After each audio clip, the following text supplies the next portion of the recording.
roll out a recipe with Blue Band. Make it better with Blue Band. Now you're cooking. All right, guys, let's start rolling out this menu, and we're starting with breakfast. My Christmas omelette is something that I do every Christmas. Christmas morning, and I think it lasts Boxing Day, and I keep going as long as I can do on a Christmas omelette. This one, real simple. An omelette is something sometimes you get intimidated by, but you kind of follow some simple steps, and you can get it don't always have to be perfect, but a nice rustic omelette that you can enjoy. I am doing a ham and mushroom omelette. That's my version of my Christmas omelette this morning. So every Christmas, I make it better with Blue Band. This one is powered by Blue Band, and I get my Blue Band at the base of my pan, nice hot pan, and I start getting my aromatics going. So I'm going straight for my onions.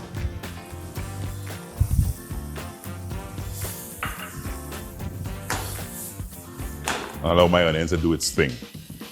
One of the key things in doing an omelette is getting your vegetables done. Whatever the filling for your omelette is, get that done and put it aside, and then focus on your eggs, right? That's basically the first thing that you need to know. While the onions is happening, I'm gonna get my peppers in there one time. Let me get my peppers in there one time. Onions and peppers. I have nice red peppers. I love mushrooms, so I'm going with some mushrooms. I'm just doing a very simple slice on the mushrooms. Nothing too fancy. You don't want it huge, so you want nice bite-sized pieces. The mushrooms are going to wilt down considerably when it hits the fire. And I have some lovely pieces of ham. So this is ham that you can use straight off of the ham. You can slice up your ham and throw it in the omelette. So I really just want a nice little quick rough chop.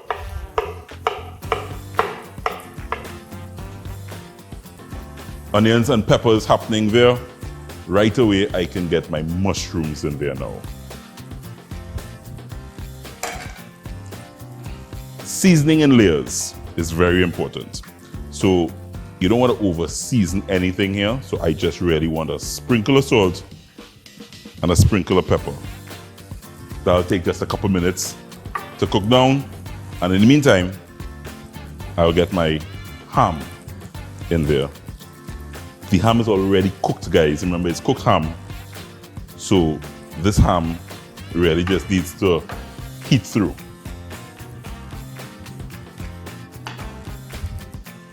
While that is doing its thing, I have 3 eggs. 3 eggs that I will also now just season very lightly. 2 pinches of salt, pinch of black pepper. I love to just include some good Trini green seasoning in there. Just about a 1/4 teaspoon or so in there. And a dash of milk.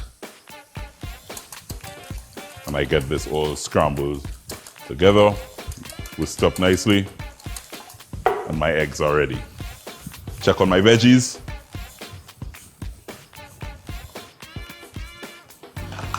This looks good to go. I'm going to get this across here and bring my main pan that I'm going to do my eggs with. So I need some more Blue Band because it makes it better.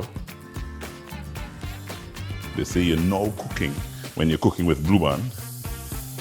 So I get my Blue Band in the pan, ready for my eggs. Yeah.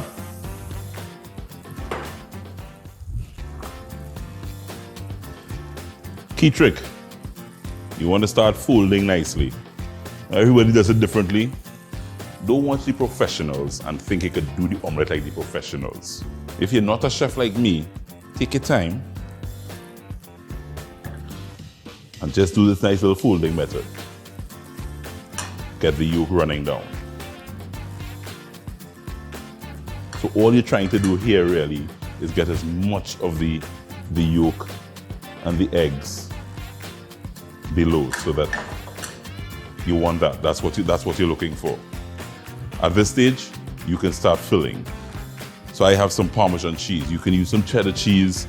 Parmesan is also gives it a nice little salty bite. So you just sprinkle a little Parmesan cheese there, and you can start filling your omelette with your vegetables and ham mixture. I love mushrooms and ham together. I think it's a perfect combination, guys. But whatever vegetables you like, if you like carrots, you like tomatoes, hey, you go wild and fill up your omelette. See that? More cheese. More cheese. More cheese.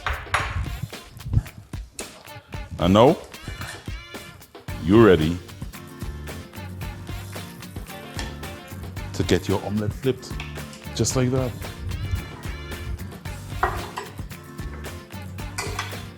It sounds fancy, but look how simple that is to put together, guys. Omelette perfection. To tell you the truth, all you need here is a little parsley to make it look pretty. Nothing wrong with a little sprinkling of cheese. I hope my celebrity guest eats lots of ham and cheese and mushrooms. I didn't ask him before he came on. He's in the green room watching me. But let's welcome guitarist, arranger, producer.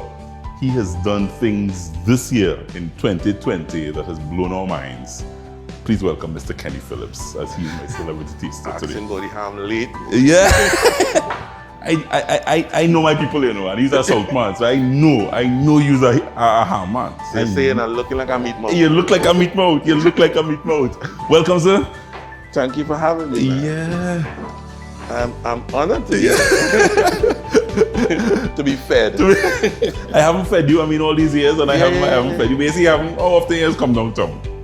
Every week. Every week? Every week. You see, you don't drop by me, but by me. And you're right where I come. Yeah. I buy Kaiso. You buy Uncle Carl. Yeah. You buy Uncle Carl. Now that I know I can get food, you can come here. So I want you to taste. First thing you taste, and then we'll start talking. Tell me, you like those ingredients that I put in there? Yeah, look good. I just hope when I taste this, I don't say, use as sports announcer. You feel like I can't cook because I was a sports broadcaster. I can't cook. Yeah. I hope my answer will be soon. No, but it look good. Yeah. I didn't know about the mushrooms and things. Yeah. I am an omelette man. In fact, eggs and things is the only thing I can cook. Specialist. Specialist when that is concerned. So then under pressure. Yeah, Under pressure, yeah. You made the right choice. You made a chef. Kenny, welcome, brother. Welcome. Yeah, Thanks for being here.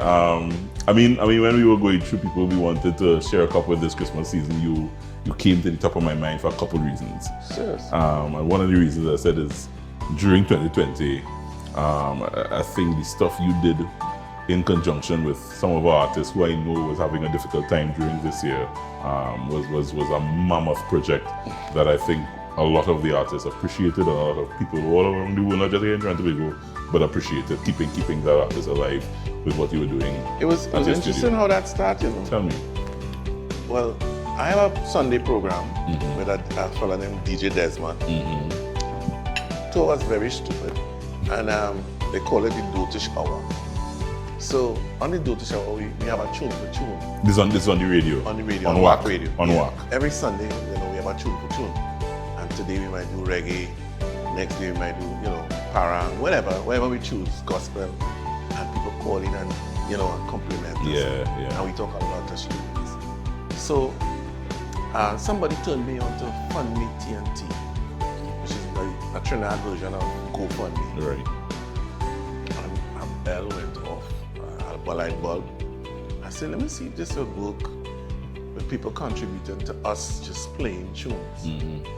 My brother, on that first show, which was March, when the lockdown was now starting, and we made $11,000 in 2 hours just playing tune for tune. Yes, yeah. And say, donate to Fund Me TNT, and if you like the tune, and and of course when you donate, you have your comments and whatnot. Yeah. I get all kind of comments and stuff. And then when I saw that, something went off my head saying, wait, we could do artists like this. And the first artist was Terry Lyons, Calypso Monarch. I remember. And we planned and people didn't want to go anywhere, people wanted to stay home. She did it in her manager's house in Shabana, so we had to take everything up there and set up, take the man curtains from the bedroom and they can put the man house. People were saying, what a set, it's man curtains. We took lights, and she put on 1 hour and 15 minutes and she made $22,000. So of course, light bulbs started to get brighter. The light bulbs get brighter, Kenny. Because it was people home. And it was crazy. Kenny is in the house. And one of the things so I wanted Kenny to be here for is really the contribution that I think he made during the course of 2020 that helped all of us. I think all of us sort of tuned in and went onto Facebook and those concerts really kind of helped us going and got us through this period that we're still going through. But I know when it was in the heat of it, Kenny was one of those guys down at the WACK radio doing some fantastic stuff and helping the artists keep bubbling and keep relevant in these crazy times. But when we come back, we lost one of our legends of this year. Dennis Sprangelang Hall left us, and Kenny was very, very close and has a story or two. He will reflect on the times and the good times with Sprangelang as we share a cup with Kenny.